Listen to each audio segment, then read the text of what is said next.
Assalamualaikum dear friends and once again welcome back to our channel. തേങ്ങയും തക്കാളിയും ചേർക്കാതെ വളരെ ഈസി ആയിട്ട് ഒരു മോരുകറി എങ്ങനെ തയ്യാറാക്കി എടുക്കാമെന്നാണ് ഈ വീഡിയോയിൽ കാണിക്കുന്നത്. അതിനായി 2 ഗ്ലാസ് അളവിൽ കട്ട തൈരാണ് എടുത്തിട്ടുള്ളത്. ഈ തൈരൊന്ന് നന്നായിട്ട് ഉടച്ചെടുക്കണം. തൈരെടുത്ത അതേ ഗ്ലാസ്സിൽ 2 ഗ്ലാസ് വെള്ളവും കൂടി ഇതിലേക്ക് ചേർത്ത് കൊടുത്തു. എന്നിട്ട് വീണ്ടും ഒന്നും കൂടി മിക്സ് ചെയ്ത് കൊടുക്കുന്നുണ്ട്.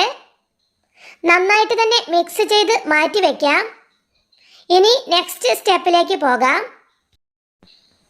ഒരു 15ഓളം ചെറിയ ഉള്ളിയും 1 ഇഞ്ച് വലിപ്പത്തിൽ ഇഞ്ചിയും 3 വെളുത്തുള്ളിയും 2 പച്ചമുളകും 1 തണ്ട് കറി ലീവ്സും കൂടി എടുത്തിട്ടുണ്ട്.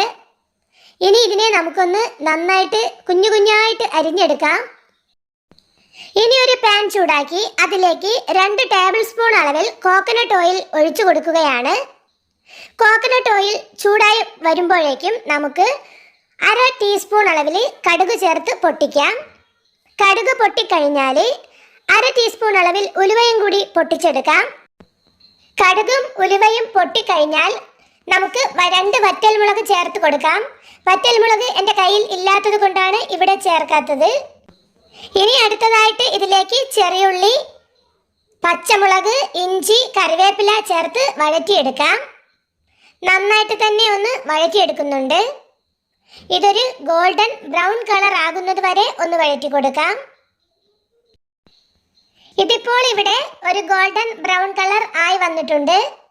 ഇനി ഇതിലേക്ക് നമുക്ക് 1/4 ടീസ്പൂൺ അളവിൽ മഞ്ഞൾപ്പൊടി ചേർത്ത് കൊടുക്കാം. കൂടെ 1/2 ടീസ്പൂൺ അളവിൽ മുളക് പൊടിയും കൂടി ചേർക്കാം. ഈ സമയം തീ ലോ ഫ്ലെയിമിൽ ആണ് വെക്കേണ്ടത്. ഇതിൻ്റെ പച്ചമണം ഒന്ന് മാറിക്കഴിഞ്ഞാൽ നമുക്കിതിലേക്ക് നേരത്തെ തയ്യാറാക്കി വെച്ചിട്ടുള്ള തൈര് ചേർത്ത് കൊടുക്കാം. തൈര് ചേർത്ത് കഴിഞ്ഞാൽ ഇത് തിളയ്ക്കുവാൻ പാടില്ല. ഒന്ന് ചൂടായാൽ മാത്രം മതി. ഈ സമയമാണ് നമ്മൾ ഉപ്പ് ചേർക്കുന്നത്. പാകത്തിനുള്ള ഉപ്പ് ചേർത്ത് കൊടുക്കുക.